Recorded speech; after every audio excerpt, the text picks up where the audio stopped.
আজকের মোটামুটি তিথিটা হচ্ছে অমাবস্যা তিথি। অমাবস্যা তিথি, আর এই তিথিকে কেন্দ্র করে তার সঙ্গে একটা নাম যোগ হয়েছে মহালয়া, তাই নাই? আজকের মহালয়া। তা অনেকে আমাকে বলছেন, মহারাজ এই মহালয়া সম্বন্ধে কিছু যদি আলোচনা করেন, আমরা তো কিছু জানি না, তাহলে আমরা একটু শুনি। মহালয়া এমন কিছু নয়, আজকের হচ্ছে আমাদের এই যে ধামে আমরা বাস করছি, এই ধামটার নাম হচ্ছে দেবী ধাম। দেবী ধাম মানে দেবীকে, মহামায়া দুর্গা দেবী, তাহার রাজত্ব এটা। ভগবানের আদেশে তিনি এই রাজ্যের মালকিনের অধিকার পেয়েছেন। হ্যাঁ, দণ্ডমুণ্ডের কর্তা তিনি একদম। ভগবানের আদেশে সব কিছু তার উপরে ন্যস্ত করেছেন। এই জন্য শ্রীল ভক্তিবিনোদ ঠাকুর তাহার লেখনীর মধ্যে লিখেছেন, কুলদেবী যোগমায়া মরে কৃপা করি, আবরণ সম্বরিবে কবে বিশ্বদরি। শুনেছি আগম বেদে মহিমা তোমার, শ্রীকৃষ্ণ বিমুখে বান্ধি করাও সংসার। হ্যাঁ, তিনি আমাদের কি করেছেন? এই সংসারটা হচ্ছে কি কারাগার। এখানে আমাদেরকে ফেলে দিয়েছেন, দিয়ে যাহারা কৃষ্ণ ভজন করবে না, কৃষ্ণ ভজিবার তরে সংসারে আয়েন, মিছে মায়ায় বদ্ধ হয়ে বৃক্ষ সম হয়েন। অতএব আমরা সকলেই ভগবানের কাছে প্রতিজ্ঞাবদ্ধ, হে ভগবান, ভবে গিয়ে আমি তোমায় ভজন করব। সেই প্রতিজ্ঞা যখন আমরা ভঙ্গ করে নানা প্রকার কৃষ্ণ ভজন না করে ইতর দেব দেবতার পূজায় মত্ত হয়ে থাকি, বা সংসার নির্বাহ করতে করতে শ্মশানের রাস্তা আমাদের নিকটে চলে আসে, সেই সমস্ত ব্যক্তিগণকে কি করেন এই দুর্গা দেবী? তার ওই জাঁতা দেখেছেন আপনারা? জাঁতা কলাই পেশাই করে। হ্যাঁ, আপনাদের দেশে আছে জাঁতা। তুলসীদাসজি বলছেন, চলতি চক্কি সবকই দেখে, খিল কো না দেখে কই, जो खिल को पकड़ के रहे सबसे सबूत रहे सही। হ্যাঁ, এই সংসার মানে কি? এটা হচ্ছে জাঁতা, এটা মা দুর্গা দেবীর জাঁতা। এখানে এটাকে বলা হয় শোধন আগার। এখানে আচ্ছা করে আমাদের পেশাই করছে। তা তুলসীদাসজি বলছেন, ওই জাঁতার মতো যেমন কলাইগুলো জাঁতার মধ্যে দিয়ে পাক দিলে একদম চকনাচুর হয়ে যায়, ওই প্রকার যারা কৃষ্ণ ভজন করবে না, এই জগতে কৃষ্ণ ভজন করতে এসে যারা কৃষ্ণ ভজন করছেন না, মায়াদেবী কি করবেন? তাদেরকে একদম এই সংসার রূপ জাঁতার মধ্যে ফেলে চকনাচুর করে দেবে। এই জন্য এটা হচ্ছে ওই দুর্গা মায়ের বা দুর্গা দেবীর রাজত্ব। এটাকে বলা হয় দেবী ধাম। মনে থাকবে? এটাকে বলা হয় দেবী ধাম। তো এখন দেবী থাকেন কোথায়? কৈলাসে, তাই না? শিব ঠাকুরের আলয় কোথায়? কৈলাসে। আর দেবীর শ্বশুর বাড়ি হচ্ছেন কৈলাস, তার পতি দেবতা হচ্ছেন স্বয়ং মহাদেব। এখন তার বাপের বাড়ি কোথায়? তার বাবাকে জানো? হ্যাঁ, পার্বতী দেবী বা দুর্গা দেবীর বাবার নাম কি গো? হ্যাঁ, না না, ওটা সতী দেবীর বাবার নাম। আমি যেটা বলছি সেটাই বলেন। দুর্গা দেবী বা পার্বতী দেবী, তাহার বাবার নাম কি? হিমালয়ের কন্যা। বাবা হিমালয়ের কাছেই বসে আছো তোমরা, আর এইটুকু জানো না?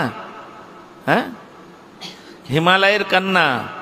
এই জন্যে আজকের মায়ের কৈলাস থেকে মর্তে আগমন। এই জন্যে একটা আগমনী গান আছে, আমি 2 লাইন শোনাচ্ছি, হ্যাঁ, বেশি শোনাবো না। মায়ের গান তো আমি বেশি শোনাবো না। আগমনী গান অনেক জানি, ছোটবেলায় এগুলো আমরা সব বাড়িতে কালচার করতাম। তখন একটু অত দৃঢ়তার সহিত কৃষ্ণ ভজন করতে পারতাম না। তো মঠে এসে বুঝতে পেরেছি কৃষ্ণ ভজন করলে আর কিছু করতে হয় না। তো বাড়িতে থেকে একটু লক্ষ্মী পূজাও করতাম, একটু দুর্গা পূজাও করতাম, আর ঠাকুরের ফটো এনে লাগাতাম, আবার কৃষ্ণ পূজা করতাম, লক্ষ্মী নারায়ণের পূজা করতাম। তো সেই জন্য আগমনী গানগুলো শুনতাম। তা আজকের হচ্ছে মায়ের কৈলাস থেকে মর্তে আগমন। হিমালয় কোথায়? মর্তলোকে। আর হিমালয়ের স্ত্রীর নাম হচ্ছে কি জানো? মেনকা। হ্যাঁ, হিমালয়ের স্ত্রীর নাম হচ্ছে মেনকা।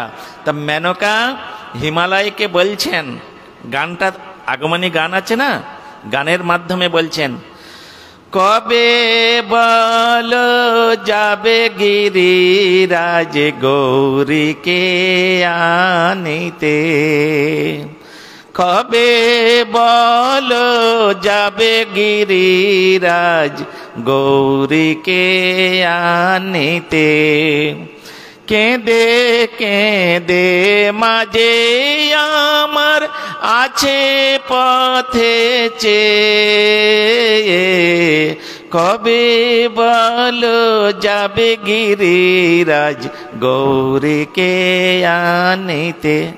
গিরিরাজ মানে হিমালয়।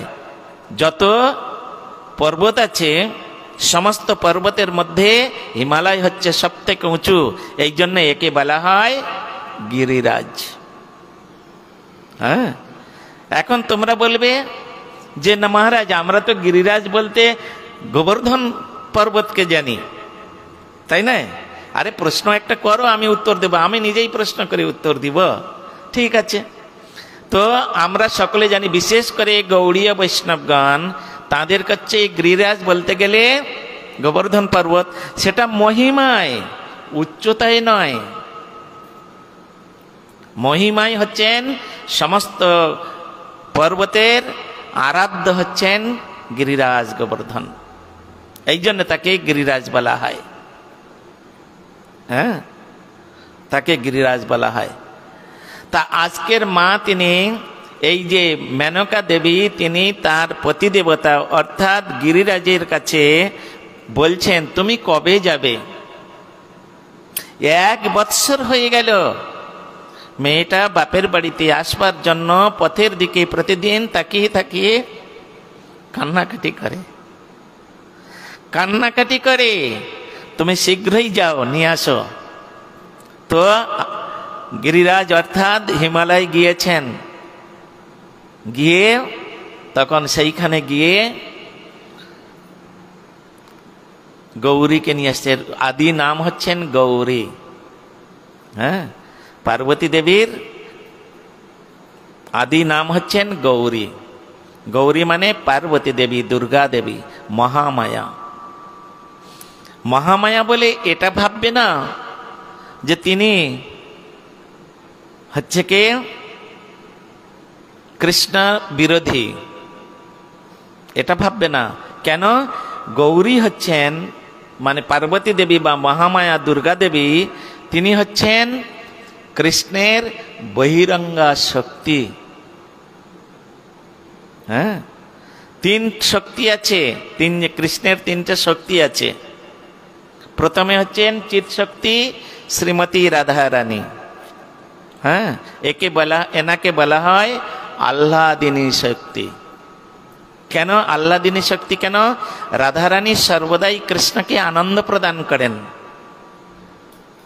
হ্যাঁ, রাধারানী সর্বদাই তিনি কৃষ্ণকে আনন্দ প্রদান করেন, আর কৃষ্ণের হচ্ছে অন্তরঙ্গা শক্তি। এই জন্য তাকে বলা হয় কি আহ্লাদিনী শক্তি বা অন্তরঙ্গা শক্তি। দ্বিতীয় হচ্ছে বহিরঙ্গা শক্তি, মহামায়া দুর্গা দেবী, গৌরী আর কি। ইনি হচ্ছেন কৃষ্ণের বহিরঙ্গা শক্তি। ইনিও কৃষ্ণানুজা, কৃষ্ণের আবার বলা হয়েছে ছোট ভগ্নী। ছোট ভগ্নী বলে কি করে হলো? ইনি দেবকীর গর্ভ থেকে জাত, এই সরি দেবকীর বলছি যশোদার, যশোদা মায়ের গর্ভ থেকে জাত। কারণ তোমরা শুনেছ, গোকুলে যখন মা যশোমতী কৃষ্ণকে জন্ম দিয়েছিলেন তখন দুটি সন্তান প্রসব করেছিলেন, একটি হচ্ছে ছেলে আর একটি হচ্ছে মেয়ে। ছেলেটা হচ্ছে কৃষ্ণ, আর ঠিক তার 2-1 মিনিট 5 মিনিট পরে ওই মহামায়ার জন্ম। এই জন্যে বসুদেব মহারাজ ছেলেটাকে রেখে দিয়ে মেয়েটাকে নিয়ে চলে আসলো না। এসব ঘটনা সব আছে, আমরা সেগুলো সময়ান্তরে ধীরে ধীরে আলোচনা করব। কারণ এখন যদি আজকের আমি ওই সব কথা আলোচনা করি, তাহলে আমরা যেটা নিয়ে আজকের আলোচনার প্রসঙ্গ যেটা আমাদের, ওটা থেকে হয়তো সরে যেতে হবে। এই জন্য পার্বতী দেবী তিনি বললেন তার পূজা, তিনি হচ্ছেন কৃষ্ণের বহিরঙ্গা শক্তি। তাহলে দুটো শক্তি হলো, আরেকটি শক্তি কি? আরেকটি শক্তির নাম কি? জীব শক্তি।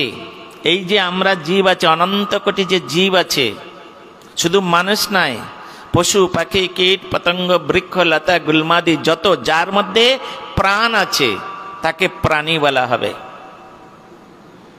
অনন্ত কোটি জীবাত্মা, এরা হচ্ছে সকলে কৃষ্ণের শক্তি। হ্যাঁ, এরা হচ্ছে কৃষ্ণের শক্তি, এদেরকে বলা হয় জীবশক্তি।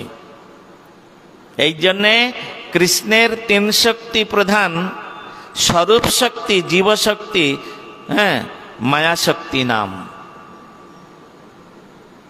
কৃষ্ণের 3টে শক্তি হচ্ছে প্রধান। এই 3টে শক্তি ব্যতীত কৃষ্ণ কোনোদিন লীলা করেন না। কৃষ্ণ সবসময় এদেরকে নিয়ে লীলা করেন। তা আজকের ওই হিমালয় অর্থাৎ গিরিরাজ, তিনি গৌরীকে নিয়ে এসেছিলেন। সঙ্গে কে কে এসেছিলেন? কৈলাসেতে বাপের বাড়ি এসেছে পার্বতী, সঙ্গে আছে গণেশ কার্তিক লক্ষ্মী সরস্বতী। কৈলাসেতে বাপের বাড়ি এসেছে পার্বতী, এগুলো সব আগমনী গান। হ্যাঁ, সঙ্গে কে কে আসলো? গণেশ, কার্তিক, লক্ষ্মী আর সরস্বতী। অনেকে বলে আজকের হচ্ছে কি দেবীর অসুর বধ যে করেছেন, মহালয়া মানে যে মহিষাসুরকে আজকের বধ করেছিলেন।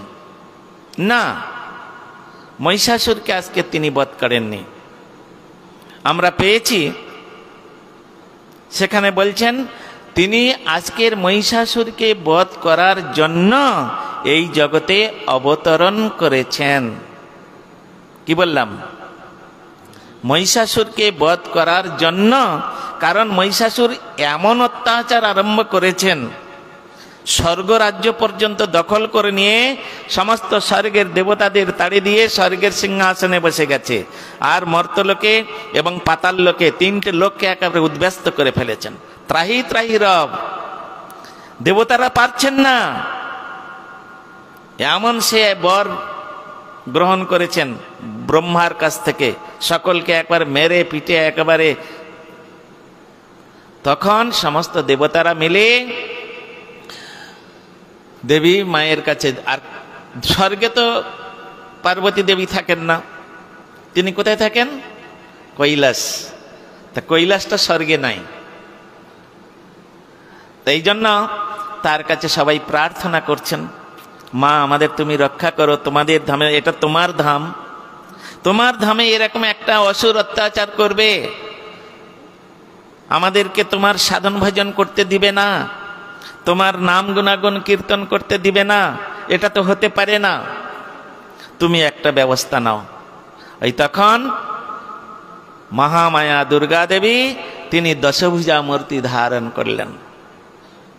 হ্যাঁ, না তো সবসময়ের জন্য মায়ের 2টো হাত, শিব ঠাকুরের যেমন 2টো হাত, ওই রকম আমার দেবী মায়ের 2টো হাত। দশভুজা মূর্তি ধারণ করেছেন কখন? ওই মহিষাসুরকে বধ করার জন্য। তা সেখানে 10 জন ব্যক্তি 10টা অস্ত্র তাকে দিয়েছিলেন। প্রথমে শিব ঠাকুর তাকে দিয়েছেন পিনাকি ত্রিশূল। ত্রিশূলটার নাম আছে পিনাকি ত্রিশূল। পিনাকি ত্রিশূলের নিয়ম হচ্ছে যার উদ্দেশ্যে নিক্ষেপ করবে ওটা আর ব্যর্থ হবে না, ওটা ব্যর্থ হবে না, তাকে ধ্বংস করে তবে আবার ফিরে চলে আসবে। অদ্ভুত নিয়ম। নারায়ণ দিলেন সুদর্শন চক্র। এই জন্য দেবী মায়ের হাতে দেখবে, দশভুজা মায়ের হাতে চক্রও আছে। ইন্দ্র দিলেন বজ্র। এই রকম সমস্ত দেবতারা তাকে সুন্দর করে সাজিয়ে দিয়ে, আর মা তখন ওই মর্তলোকে আসছেন। মায়ের ইচ্ছা তিনি ওই বাপের বাড়িতে এসে বাপের বাড়ির মায়ের বাবারা আদর খাবেন, ওই জন্য তিনি আসছেন না। কেন? তিনি হচ্ছেন শিব ঠাকুরের ছাড়া কিছু জানেন না। কারণ বৈষ্ণবানাং যথা শম্ভু, তিনি বৈষ্ণব সেবা থেকে এক বিন্দু বিচলিত হতে চান না, তাকে ছেড়ে কোথাও তিনি থাকতে চান না। কিন্তু দেবতাদের প্রার্থনায় তারা অসুস্থ হয়ে যাচ্ছে, তারা মানে মর্তভূমিতে বলুন স্বর্গভূমিতে বলুন টিকতে পারছে না বলে এই মহিষাসুরের অত্যাচার।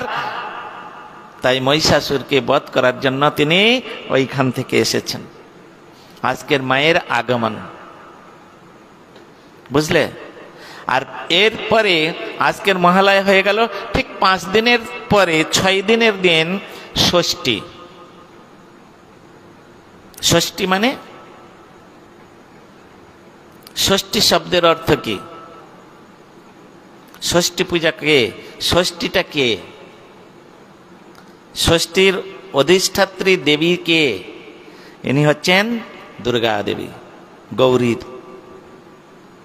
হ্যাঁ, আজকের ষষ্ঠী মানে যেখানে যেখানে মণ্ডপে মণ্ডপে সমস্ত পূজা হবে, তো মায়েরকে মা মর্তলোকে আসতে তাকে যারা যারা মাকে আহ্বান করেছেন, মা আসছেন, তখন কি করেছেন? একটা খুব সুন্দর জায়গায় একটা ঘট স্থাপন করতে হয়। ঘট, সুন্দর একটা নতুন ঘট, তাতে নবপল্লব বিশিষ্ট আম্রপল্লব স্থাপন করতে হয়। কটা পল্লব বললাম? নবপল্লব, মানে 9টা পাতা থাকবে এবং পাতাগুলো কোনো খুঁত থাকবে না, সুন্দর একদম। তার মধ্যে প্রত্যেকটা পল্লবের মধ্যে কি করতে হয়? সিঁদুর লাগাতে হয়।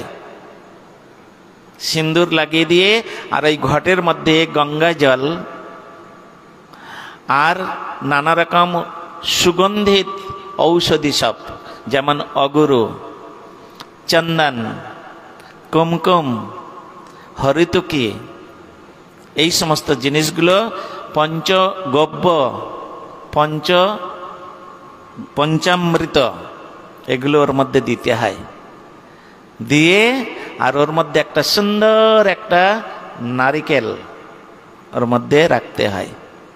নারকেলটার গায়ে স্বস্তিক অঙ্কিত থাকবে, ঘরটার গায়ে স্বস্তিক অঙ্কিত থাকবে, এইভাবে করে আর তারপরে ওটাকে স্থাপন করে আর ওইখানেতে মাকে আহ্বান করেন। তিনি প্রথমে ওই ঘটে এসে উপবেশন করেন। হ্যাঁ, এই জন্যে ষষ্ঠী পূজা।